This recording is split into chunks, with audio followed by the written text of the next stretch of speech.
Alright, sorry, I always have to wait for my computer to back up so that you guys can hear me speak. So, as you've noticed, I haven't been blogging as much lately. I used to do every day, and now it's kind of just, what's on my mind at that time. And I kind of just wanted to give an explanation.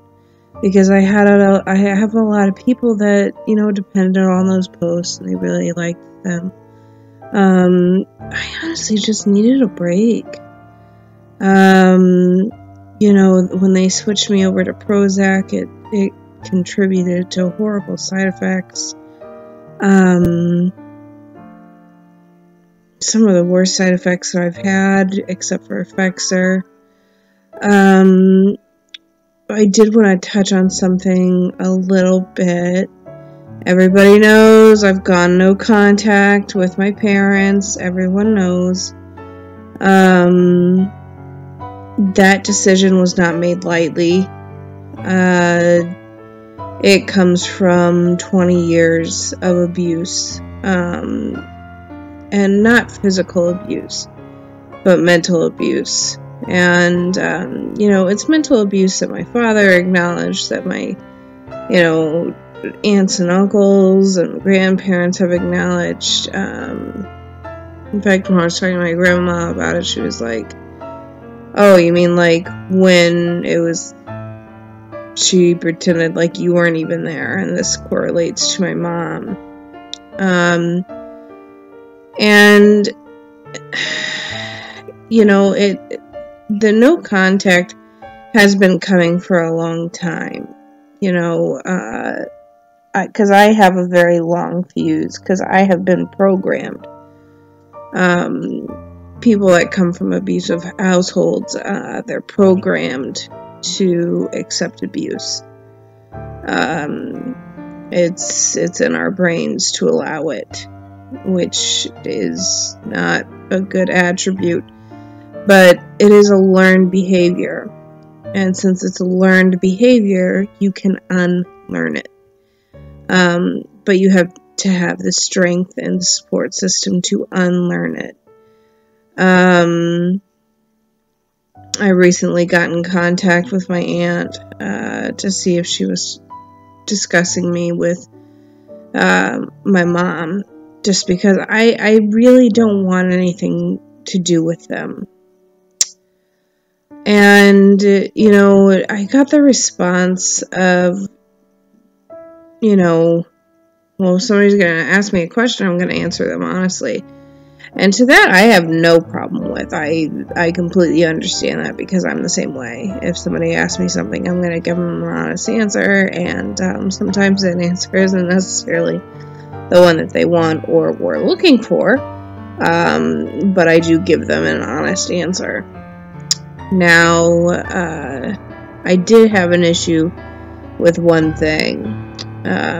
Apparently, my mother is now playing the victim card. Well, my baby cut me out of her life and blah, blah, blah. No, my dear one. You did this to yourself. Stop playing the victim card. I'm not playing the victim card. And I was the victim. So, I don't get that. I finally had enough, and so I finally said, fine.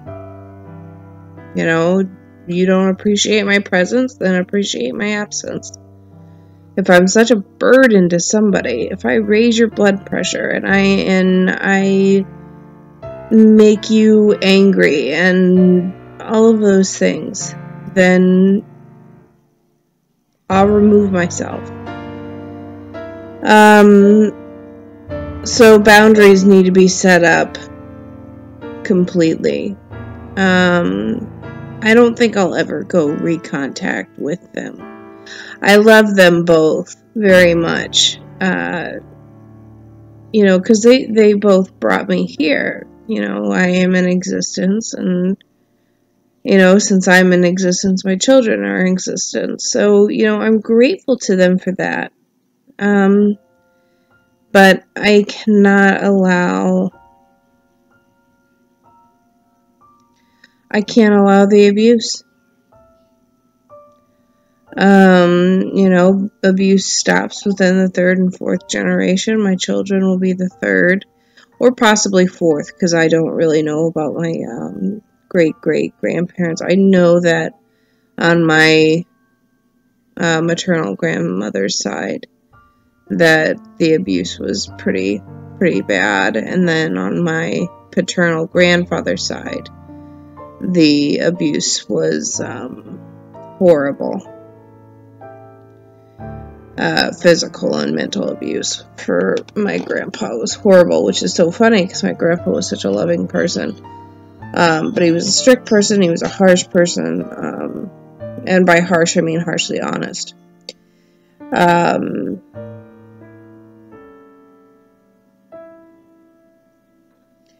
I don't know. A lot of stuff happened. I mean, we had a doctor's appointment where, we were finally getting our youngest son his ADOS, which is autism diagnosis something strategy statistic. I don't know. And he does have autism. Now, the only problem with it is that the DSM-5, which is what people and psychiatrists, psychologists, people that look for psychiatric disorders, has expanded so much that sometimes, a lot of critics are like, you guys are expanding this so much that it's a broadened umbrella. And so a lot of people are fitting into things they don't think that they do. Well, his socialization is 1, and it's a scale of 1 to 3. Socialization is 1, behaviorism is a 2. So he has mild to moderate autism, which would be Asperger's. Now, after this, we dropped him off. After this appointment, it was in Champaign. We dropped him off at school. We came home. And then I got a very urgent call from a woman on the crisis team. And she said, "Is this Stephanie? Are you okay?" I'm sitting here eating like, yeah, I'm fine. And she was like, "Well, we just got a phone call. Somebody called the crisis team. They're afraid that you're going to kill yourself and blah, blah, blah." And I was just like, dude, I'm good. Like, they took me off Prozac. Like, I go back to work and on Thursday. Like, I'm good. So, somebody who has my number, who has access to my blogs, called the crisis team on me, which I find hilarious. Because if you have my number, then, you're somebody that I thought that I trusted, I can only deduce it was one of my family members that have found my blog, per the conversations that I've had with several people over the course of time. But no, not suicidal, not self-injuring, nothing is happening. The only thing that is happening is self-healing. When you go no contact, it's a lot harder than people would think.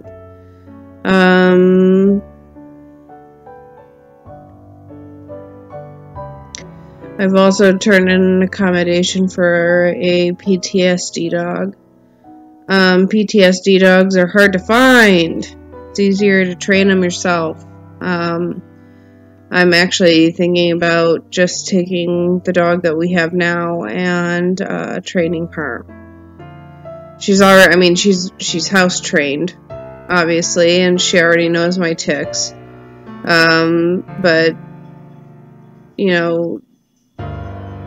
training her to nudge me or be around a lot of people in different situations you know, that kind of stuff. They're already, you know, she's already leash trained. So it would just be a matter of exposing her to different experiences, like taking her into like Petco, seeing how she responds there, and stuff like that. And she will be, I mean, I think that she will be fine. And I know that she will be fine. I've turned in the accommodation to have the PTSD dog at work. I've yet to hear back. Which is funny because under the ADA law, I can bring in a service animal into Walmart, but I may not be able to bring a service animal into my workplace. Which to me would be atrocious, but that is not up to me. I've rambled this entire time. I realize that it's all been very disjointed.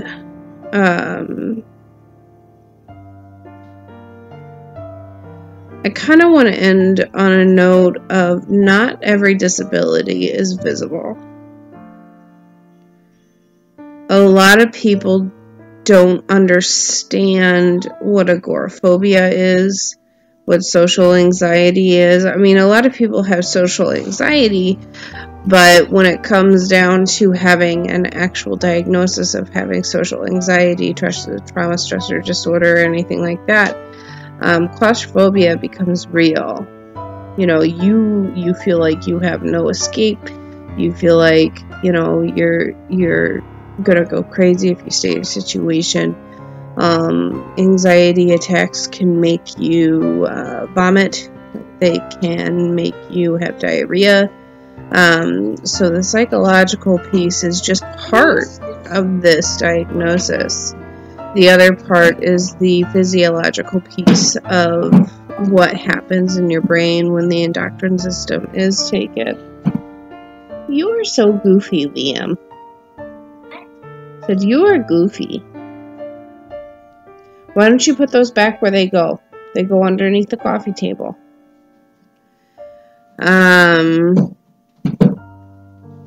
But yeah, so, you know, take cues from your own body. What your body's doing, what it's telling you. Because, you know, usually 9 times out of 10, it's telling you what you need. And that's what you need to follow. If all of a sudden you feel like you need to vomit, go leave the situation, go vomit, see if you can recover. And if you can recover, then sweet. If you can't, then whatever, not a big deal. A lot of people don't understand what Americans with Disabilities Act have, and what programs they have available to you, and what is legally affordable to you, that they cannot discriminate against you because you have a disability. PTSD, depression, and all of that is a disability. So read up on the laws of that in your state. I believe ADA is federal, so that won't be state, that'll be federal law, or at least it is now. But I'll talk to you guys later. See you soon.